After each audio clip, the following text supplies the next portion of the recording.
Say it loud, say it free. Exploring the essence of life. Hi, my name is Dee. And this is Kit. And this is Let's Talk About It, a podcast where we hold space for things we don't always say out loud.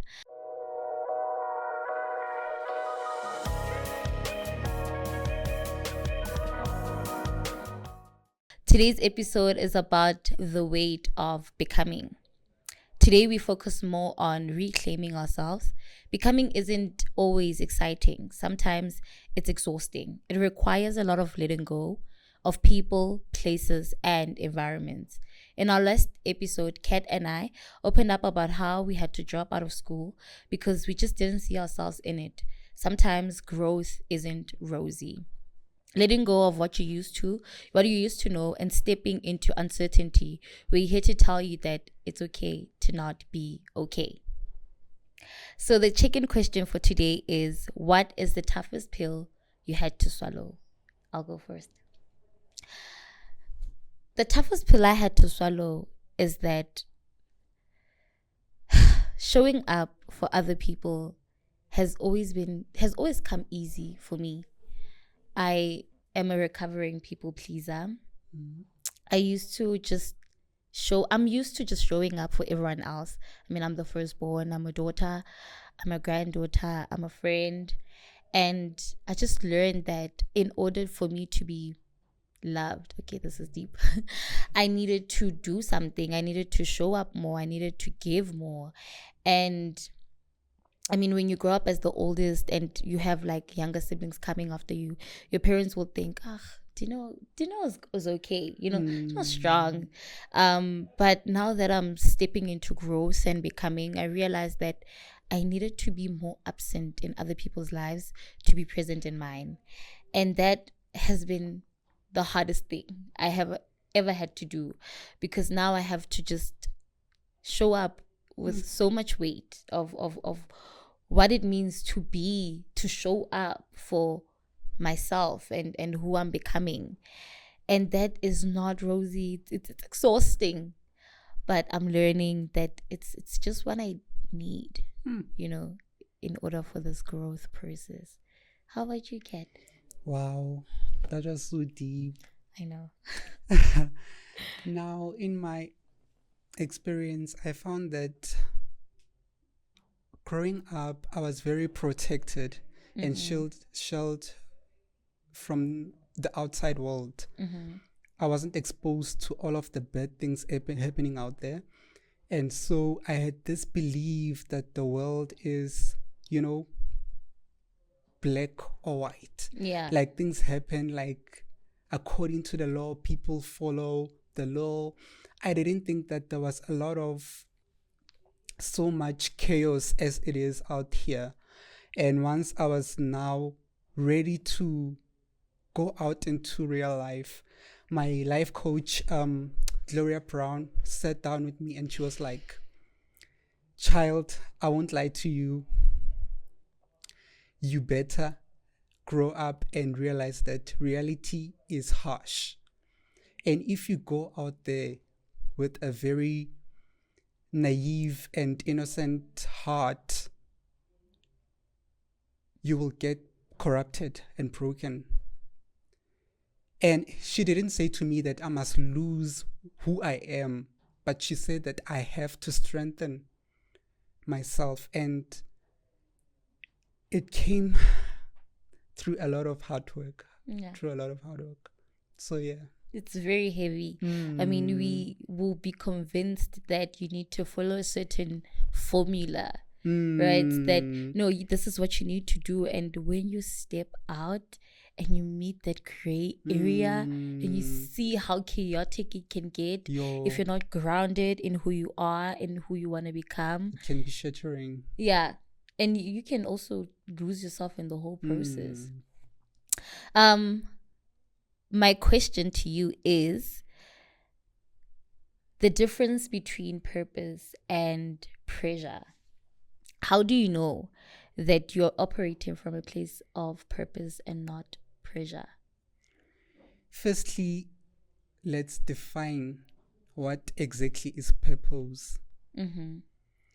So like purpose is like, it's a different and a very personal thing for everyone. So it's very contextual for everyone. Everyone experiences it differently. For some, it's materialistic. For some, it's internal. For some, it's education. But there's a lot of definitions for what defines purpose. But purpose is meaning. Yeah, true. It's meaning. Anything that brings a sense of meaning into your life, that is purpose. Yeah. And pressure. And pressure is more from a place of influence rather than your interior motives, meaning that it's not your own you're not moving from a place of comfort or a place of wanting to. Instead, it's more of like force in order to do something, influence to do something. And sometimes in life, we find that we are directed more by pressure rather than purpose. Yeah, true. Real. We're not guided but by our inner compasses. We're giving it to the outside narrative. We're giving it to the outside world. Can I also add on to that? But also, even internally, there can be so much pressure. Okay, I have like a mean inner critique. This girl will tell me, girl, like, you're not doing enough. You're not being enough. You're not showing up enough. And so I feel like even inside, there's so much pressure to have things figured out, to do things a certain way, to not just live. You know, in every single thing, I will worry about like the tiniest thing.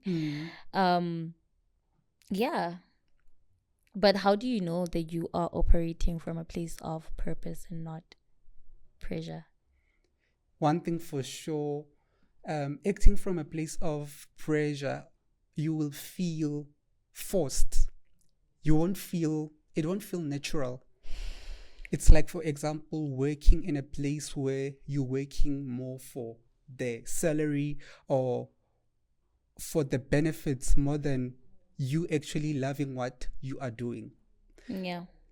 You will definitely feel it in the morning when you have to wake up. You'll be like, yo, another day, and I have to face doing this again, something that I don't like. And it's going to torture you for as long as you keep doing that. Yeah. Another day, another dollar. Yes. It's gonna have an impact on your well-being because you're going to have stress, obviously. And that also affects you internally. You're starting to feel like, yo, what did I put myself into? I'm not enough. You're starting to judge yourself based on the situation that you found yourself inside. So that pressure can also create more internal pressure and result in those scenarios that you were talking about, where you feel like, I'm not worthy. I feel like I'm not being enough for myself, because now you're realizing that you are neglecting your own self for money, for well-being. I'm not saying that it's important. It's very important to have a very stable income. It's very important to have a job that is secure, that is stable, of course. But it must also align with your inner values. Preach. So when we talk of this purpose, it must align with your inner values, with your inner ethics and your inner perceptions, your own identity. So it must just be you. Purpose must be aligned with you. In order for everything to feel natural, to feel you're gonna feel more aligned into what you're doing. Real. I saw a post today. It says, in your 20s, you'll feel like you're losing the race. It's very important to realize that there is no race.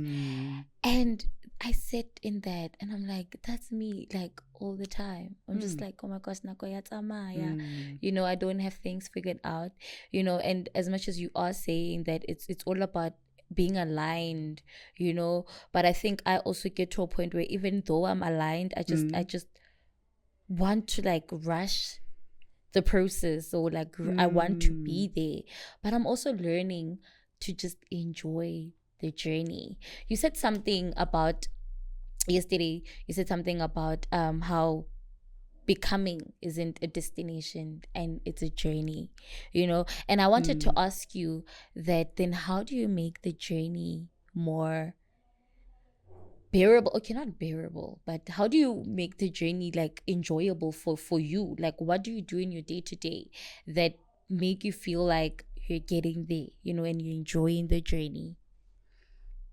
Okay, I get your place of question. So you're asking like where exactly, as you are in your journey, how do you make it more enjoyable? Okay, firstly, personally I use mindfulness, meaning that I learn to be present in everything that I do, and that reduces a lot of pressures. It reduces a lot of overthinking, because you are fully invested in your present moment, whatever that you're doing at the moment.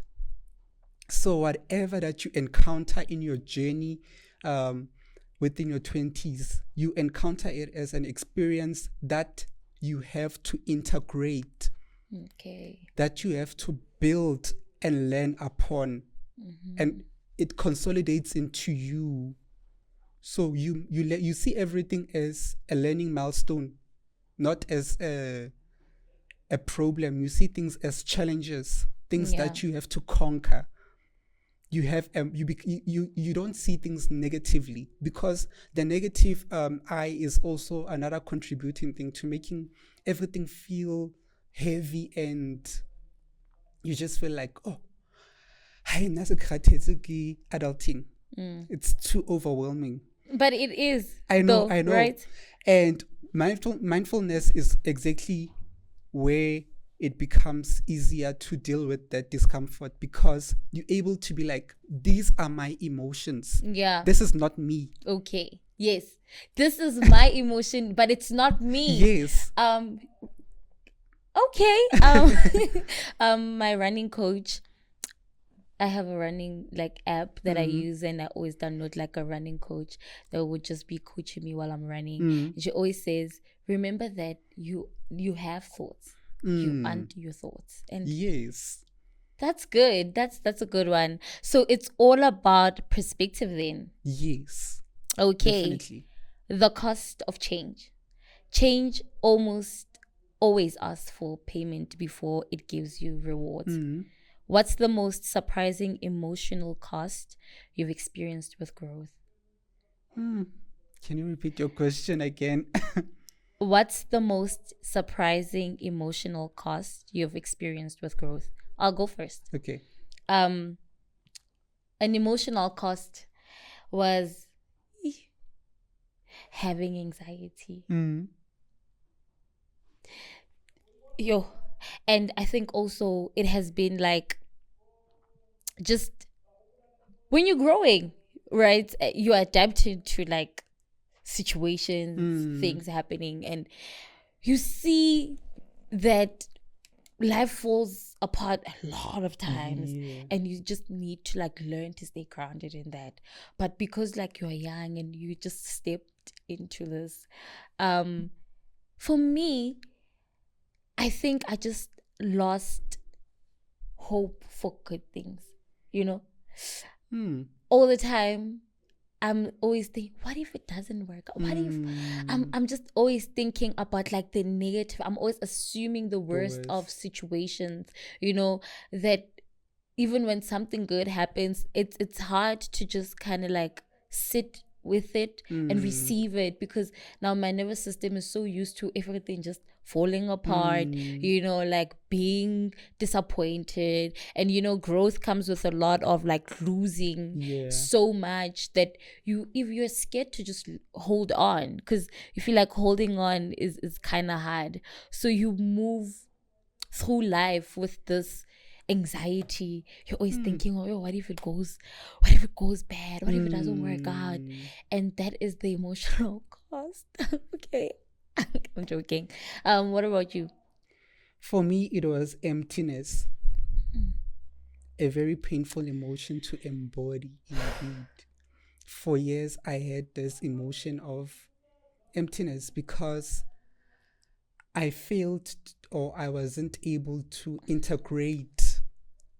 I wasn't able to integrate my growth with my environment, meaning that I felt like who I was internally was completely opposite to the world. And I couldn't socialize, I couldn't connect with others.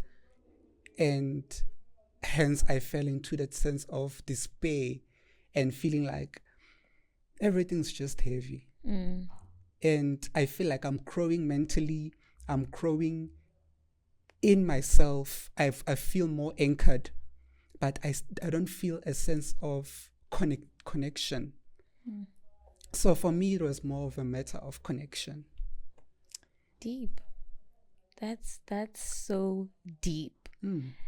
Did growth create boundaries or break connections? For me, growth didn't break connections. Instead, it solidified the boundaries that I already had. Okay, I had walls. I didn't have boundaries. I had walls. And it was very hard for people to access me. Yeah. For me. And they also felt like it was futile. They felt like it was pointless trying to force a person to come out of their shell. Yeah. But until I realized that, and also by also having supportive people around you who give you feedback on the person that you are, I was able to be like, okay, I wasn't aware that I've got all of these high walls built up around me.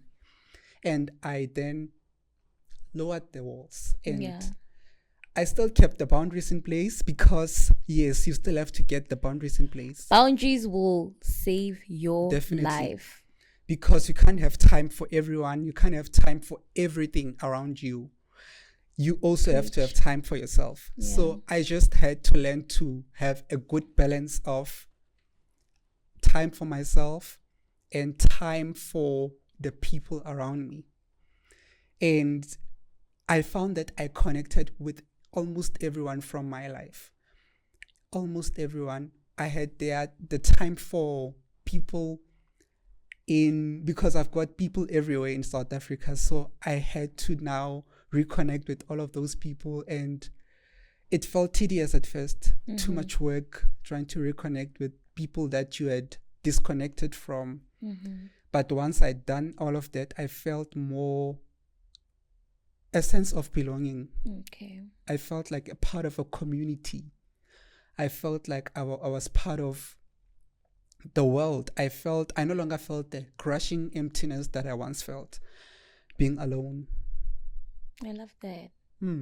Well, for me, child, boundaries, I don't see like growth just shattered all my friendships and connections. The older I grew, the more, okay, maybe it's because I was also the one, I became friends with someone because I was doing a certain thing for them. And when I stopped, they're like, but what's the point of being Dino's friend? You know? Oh, dude, that was a whole experience. Losing a friend that I had considered like this was my best friend for life. And having to navigate that was hard, because now I have to like live my life knowing that the older that I get, the more friends or connections just fall apart. And but it also taught me that some friends, they were never like meant to stay, you know. They were just there because I served them, and when I stopped serving them, then it broke connections. It broke a lot of connections, a lot of friendships. I still do have friends, you know, but the friends that I had kept closer to me, those are the ones that I lost. The ones that were just there. Even the friendships that I used to sleep on are the ones that I still have now. But the friendships that I held so dear to my heart, or connections, they just fell apart.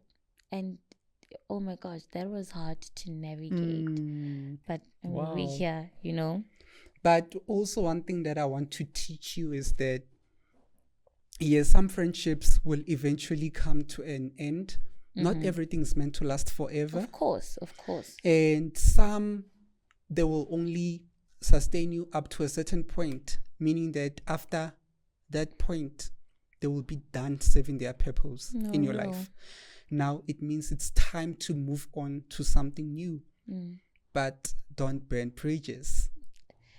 Child, I'll burn bridges for a living. I'm joking. Yeah, I'm learning now that don't burn bridges. So you still maintain a level of, like, I don't know whether we call it some sort of a relationship with the people that you're no longer as close with. I get that. Yeah. You know, I really do. Like, and I'm growing to learn that, you know, some don't burn bridges all the time. But honey, I can swim, so I'm gonna burn the bridge.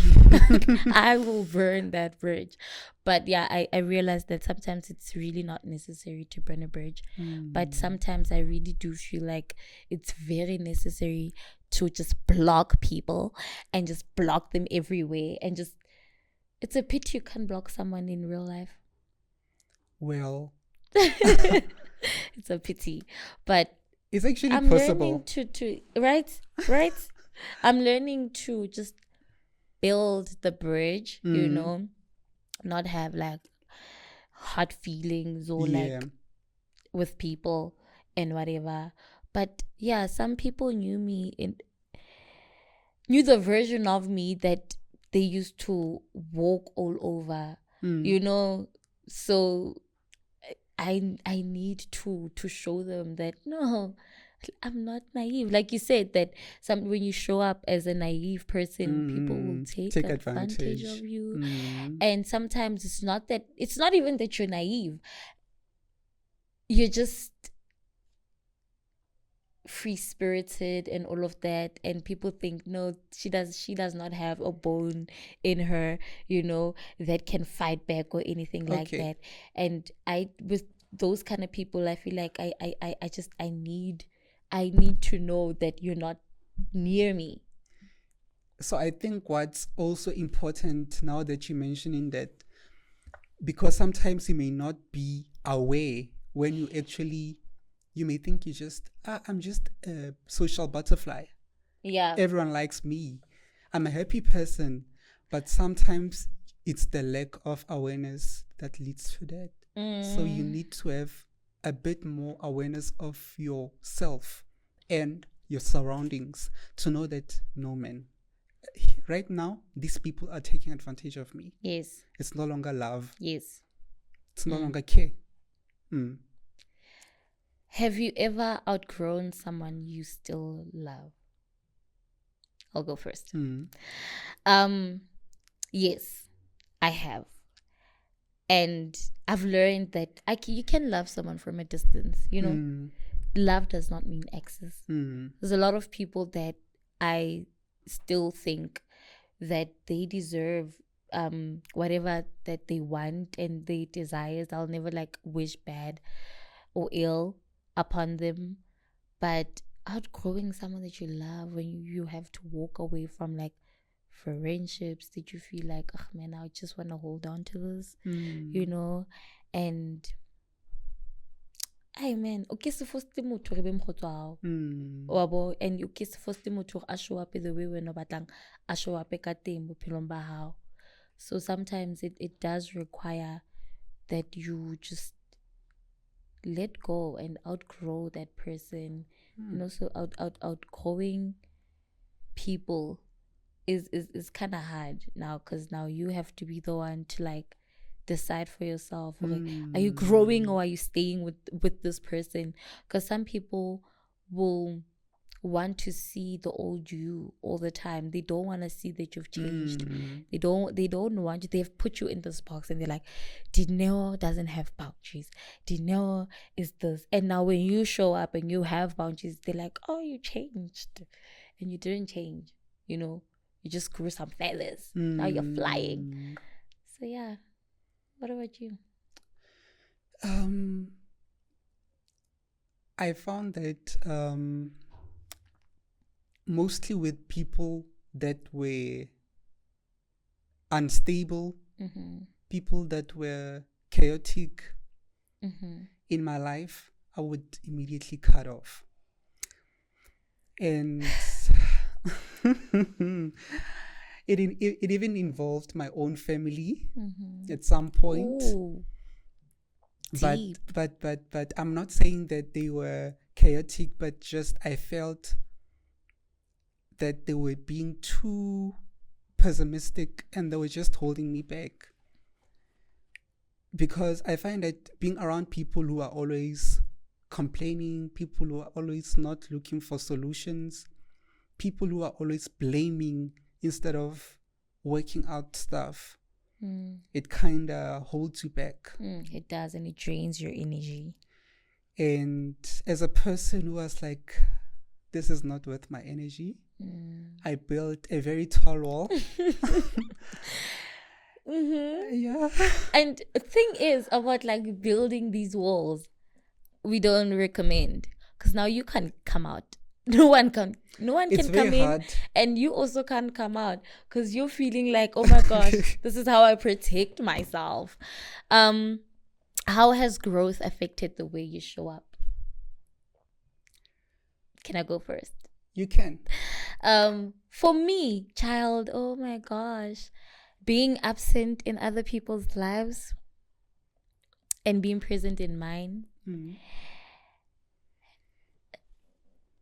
has made me like be more honest about, okay, you know what, as much as I would want to do this with you now, I really do not have the capacity to. As much as I want to listen to what you have to say right now, I'm dealing with my own stuff and I can't be there for you. And it's painful. as like a people pleaser, child, it's like sometimes I feel like, oh my gosh, you're so selfish, girl. That inner mean critique. But I'm also learning that I have to disappoint you and I have to be absent in your life so I can be present in mine. And that doesn't mean that I don't love you, and that doesn't mean that I don't care about you, and that doesn't mean that like I've just changed. It just means that I'm just learning to hold myself with more gentleness, caution, and being honest with what I can and can't do, which is something that I struggled my whole life. And now I'm just learning to be more patient with myself. And I would just wish that the people that are in our spaces would just understand you more, to say, okay, Dinewa has done all of this for so long, and now she's saying this is not what she wants to do anymore. Let's let her be, you know. Yeah. Wow. I'd like to copy and paste something that you mentioned. Disappointing people in order to emphasize that I'm no longer the person that you thought I was. Yeah. Because that also comes with a lot of, if you're not used to it's something that you have to learn to develop, to disappoint others and not feel guilty. Yeah. Because your reason will be, I'm doing this for myself. Yes. As long as it's not detrimental to you in any way, but it's very important that you prioritize your own well-being. And you're very honest with the things that you can and can't do. Yes. Yeah. Oh, real. Oh my gosh.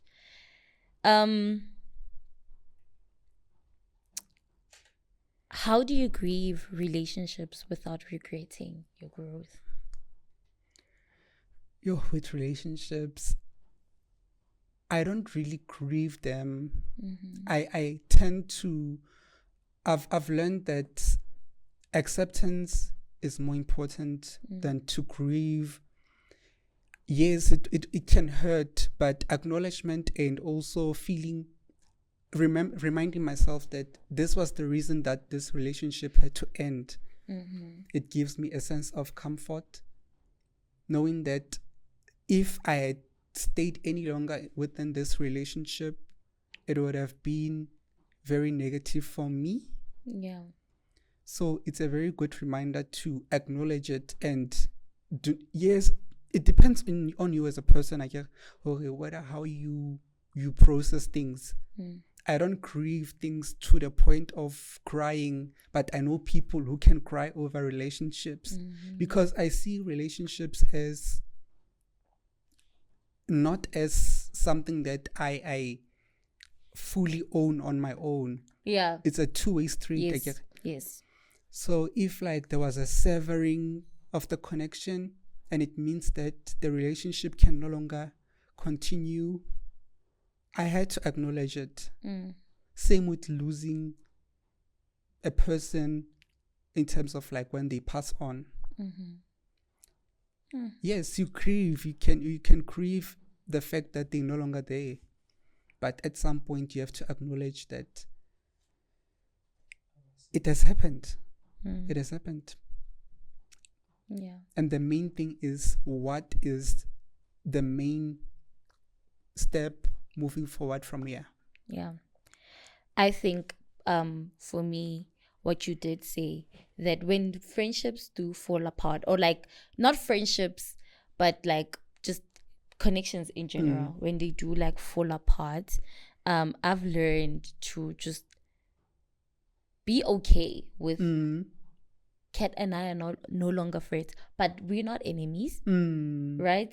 Yes, this is still the person that I used to vibe with for years and whatever.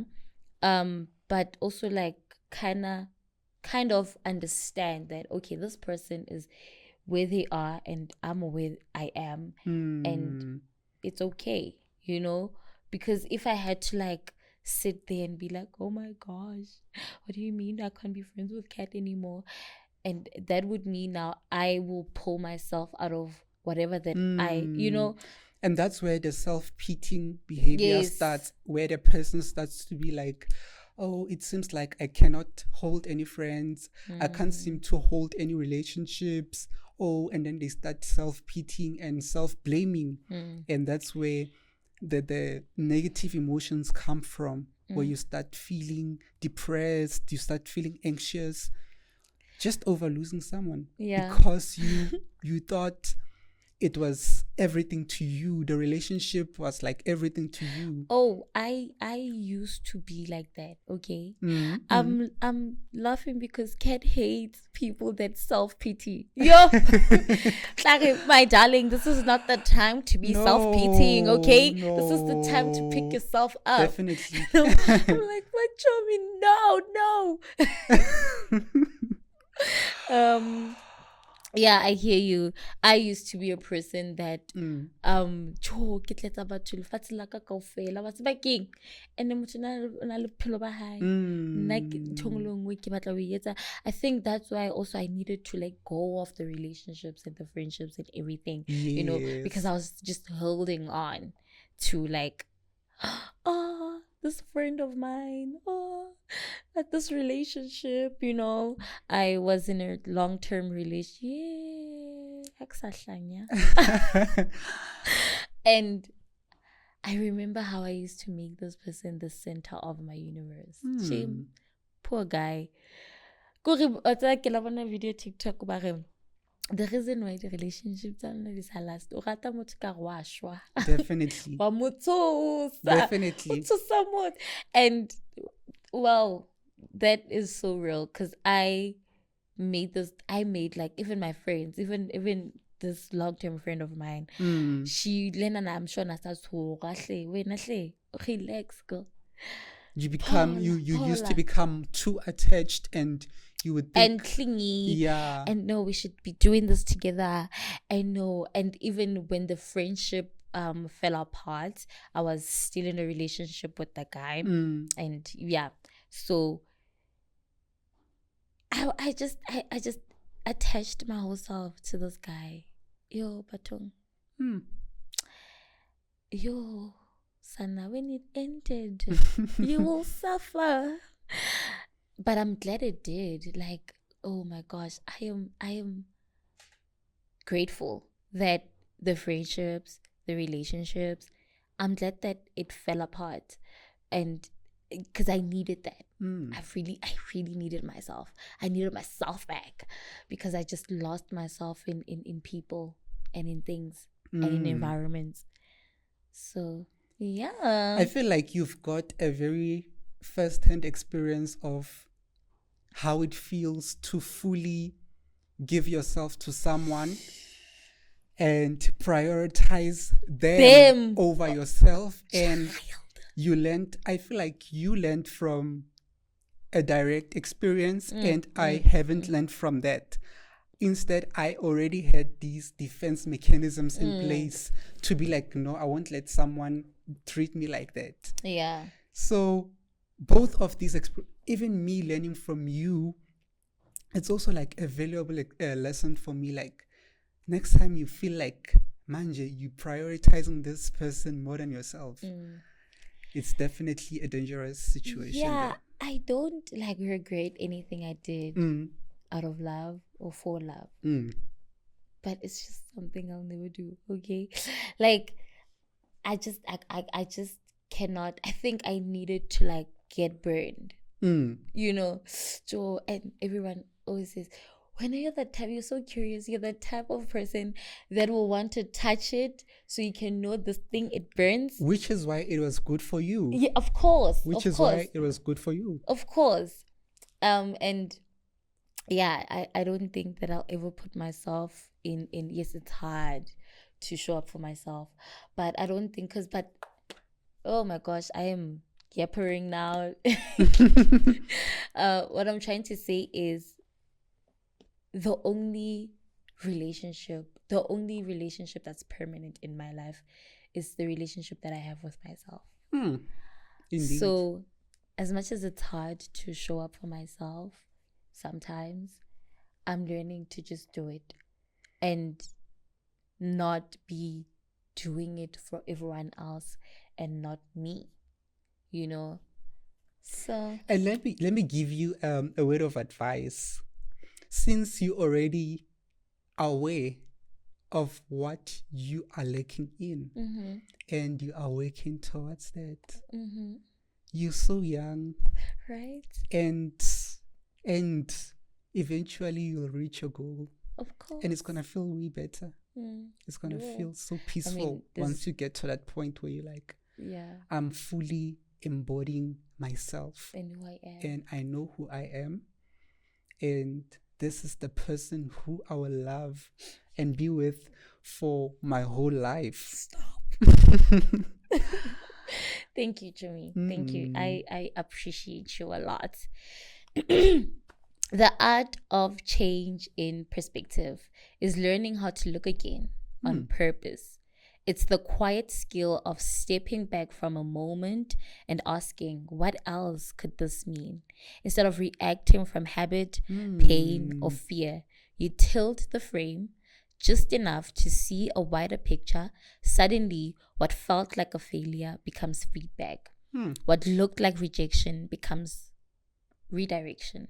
What felt like an ending becomes a pause. What is a recent perspective shift you've had? Recently, I had a very big lesson where where I had to learn hard that sometimes we react too quickly and from a place of fear. And I rejected an offer because I thought maybe I'm not enough to actually do this. Yeah. And also hearing the talks that others had been engaging in about this offer. Like, no, there's someone better already chosen, you know, and I already gave myself that perception that, what's the point of even accepting this offer when already I know that there's people booked in for that offer? But I learned later that that's not how you do things. Yeah.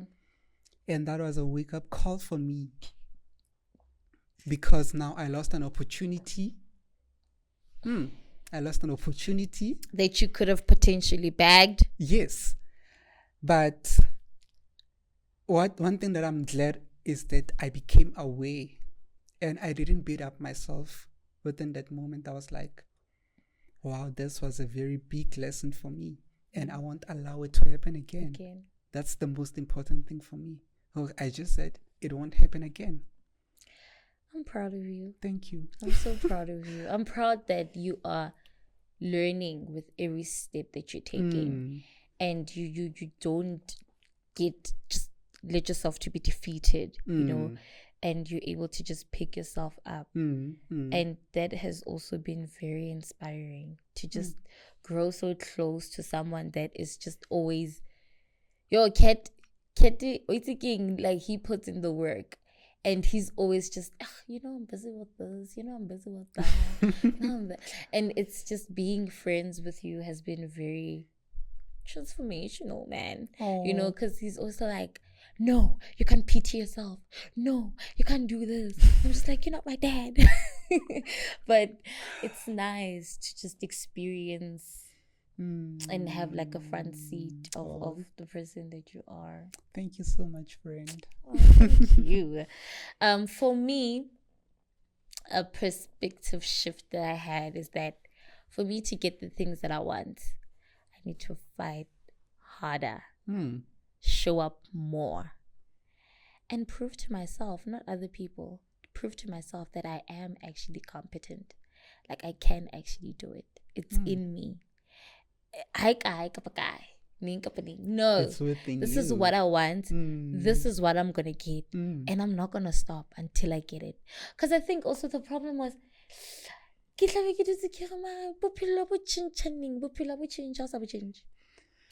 like, if you're not up just trying to see, knocking on the doors, walking through the doors, nothing is ever gonna happen. Nothing is ever gonna be granted to you. I think I always thought I just need to like sit down, look pretty, and things are gonna be handed over to me. No one has ever handed me anything. I learned that I had to fight, put in the effort, put in the work to show that this is what I want, and let my work speak for me. I am gonna like talk about it here and there and like boast about it. Yes, the Bible says to not boast. Yes. But of course I am gonna like hoot my own horn or whatever. And yeah, little yes, when yes, when and siyayenza lento. Masithi siyayenza. Akwatanga oh, friend. Thank you guys for joining us today. I hope you enjoyed this episode. Looking forward to what your thoughts are about this episode. No questions today. Just hope that you had a good day and a good session with us. Do you want to add something? From me, it's just that, remember, your life is in your hands, and if you want change, you gotta put into action. Be the change that you want. That's all from me.